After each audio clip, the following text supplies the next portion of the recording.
महाराष्ट्र में दूध कहां गायब हो गया? क्या गाय भैंस ने दूध देना बंद कर दिया या फिर मिलावट का खेल बेनकाब हो गया है? आप देख रहे हैं मेरा YouTube चैनल आज की आवाज औरंगाबाद में। हूं आपका दोस्त जाहिद अल-कसेरी। ये एक ऐसा सवाल है जो शायद हर दूध पीने वाले इंसान को खुद से पूछना चाहिए। महाराष्ट्र में अचानक दूध कम क्यों हो गया है? क्या गाय और भैंस अचानक दूध कम देने लगी हैं या फिर किसानों ने जानवरों को पालना छोड़ दिया है जो दूध देते हैं, या फिर मामला कुछ और है? महाराष्ट्र में दूध की रोजाना वसूली एक माह के दौरान तकरीबन 7 लाख यानी 7.5 लाख लीटर की कमी सामने आई है।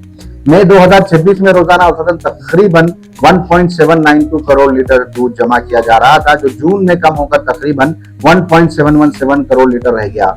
ये कमी ऐसे वक्त में सामने आई है जब रियासत में दूध और ग़िज़ाई अशिया में मिलावट के खिलाफ फूड एंड ड्रग एडमिनिस्ट्रेशन ने बड़े पैमाने पर अपनी कार्रवाइयां शुरू की हैं।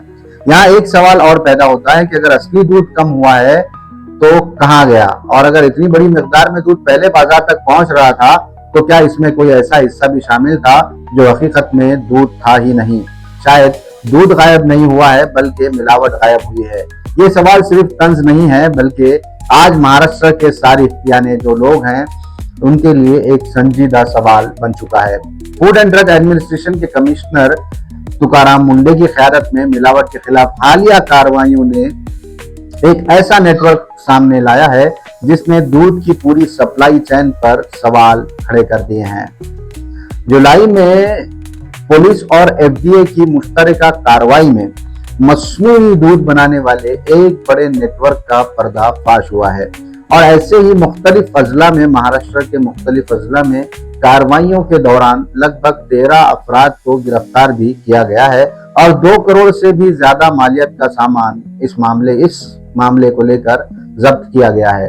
तफ्तीश में मुबीना तौर पर ऐसा मस्नूई दूध तैयार करने का इंकशाफ हुआ है जिसमें केमिकल, दूध पाउडर और शैम्पू वगैरह इस्तेमाल किए जाते थे। बात यहीं खत्म नहीं होती। एक कार्रवाई में लगभग 37,532 लीटर मुश्तबा मिलावटी दूध मौके पर ही तल्फ किया गया, यानी उसको फेंक दिया गया है।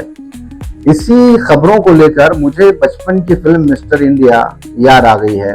बचपन में हमने एक फिल्म देखी थी, मिस्टर इंडिया उसका नाम था, जिसमें अनिल कपूर ने अदाकारी की थी और अनिल कपूर एक सुपर हीरो के तौर पर उस फिल्म में बताया गया था, जिनको फिल्म में मिलावटखोर और काले बाजार का वो चेहरा दिखाया गया था जो लोगों की जिंदगियों से खेलता था। इस फिल्म में बच्चे उस अनाज को खाते हैं और बच्चे बीमार होते हैं, लोग धोखे का शिकार होते हैं, और फिर एक हीरो जैसे अनिल कपूर जो है वो एक हीरो के तौर पर इन लोगों के खिलाफ खड़ा होता है। और इसी वक्त शायद ये सब हमें फिल्मी कहानी लगती थी, उस वक्त शायद ये फिल्मी कहानी लगती थी या उस वक्त के बाजारों का हाल था। मगर आज सवाल ये है कि क्या वो कहानी सिर्फ फिल्म की कहानी थी या फिर नहीं।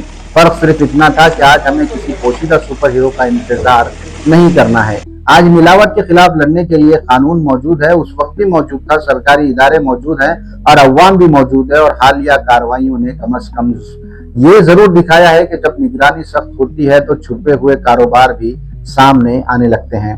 लेकिन असल खतरा सिर्फ दूध नहीं, बात सिर्फ दूध की नहीं है, पनीर की है, दही की है, मिठाई की है, घी की है, शहद की हो या फिर खाने पीने की कोई भी चीज हो। सवाल ये है कि हम जो कुछ खरीद रहे हैं क्या वाकई वही है जिसका नाम पैकेट पर लिखा है, या जो चीज हमें चाहिए। हमें यह बताया गया है कि दूध में ताकत है, हमें यह बताया गया है कि फल शहद देते हैं, हमें यह भी बताया गया है कि सब्जियां जिस्म को मजबूत बनाती हैं, शहद कुदरती ताकत है, खजूर बहुत कीमती है, खजूर बहुत अच्छी होती है।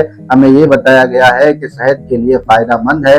लेकिन अगर इन चीजों में ही मिलावट शामिल कर दी जाए तो फिर वो चीज जिसे हम सेहत समझकर अपने घर लाते हैं, क्या वो हमारी सेहत के लिए खतरा नहीं बन रही है?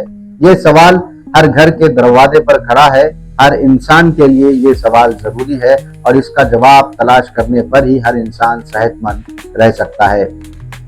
पानी से लेकर खाने तक कोई भी इंसान कहाँ जाए। एक तरफ हम साफ पानी के लिए परेशान है तो पानी में भी मिलावट पाई जाती है, जिसे हम साफ और फिल्टर्ड पानी समझकर पी रहे हैं उसमें भी मिलावट और केमिकल है। दूसरी तरफ खुराक में मिलावट की खबरें सामने आती हैं। हमें जरासीम से पाक सब्जी चाहिए, महफूज दूध चाहिए, खालिश घी चाहिए, असली शहद चाहिए और मियारी खुराक चाहिए। इससे ज्यादा हमको क्या चाहिए? लेकिन जब बाजार में मिलावट का कारोबार बढ़ता है तो आम आदमी आखिर करे तो करे क्या? वो अपनी मेहनत की कमाई खर्च करके वो चीज खरीदता है जिसे वो अपने बच्चों के लिए बेहतर समझता है। और अगर वही चीज खराब निकले, मिलावटी निकले, तो नुकसान सिर्फ पैसे का नहीं होता है, बल्कि उसकी अपनी फैमिली, उसके बच्चों का भी नुकसान होता है, उसकी अपनी सेहत का भी होता है। और सेहत का नुकसान कभी कभी पूरी जिंदगी की कीमत वसूल कर जाता है। वो अपनी तमाम जिंदगी की कमाई को सेहत पर खर्च कर देता है।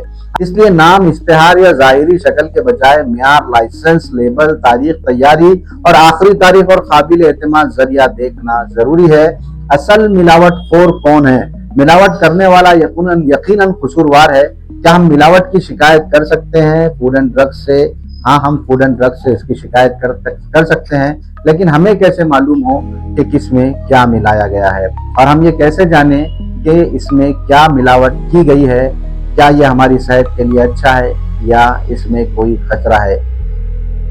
आप देख रहे थे मेरा YouTube चैनल आज की आवाज औरंगाबाद। मैं हूँ जाहिद अल कसेरी। मेरे इस चैनल को सब्सक्राइब जरूर करें ताकि हम आप तक आपके लिए ऐसी वीडियोस लाते रहें। बहुत बहुत शुक्रिया।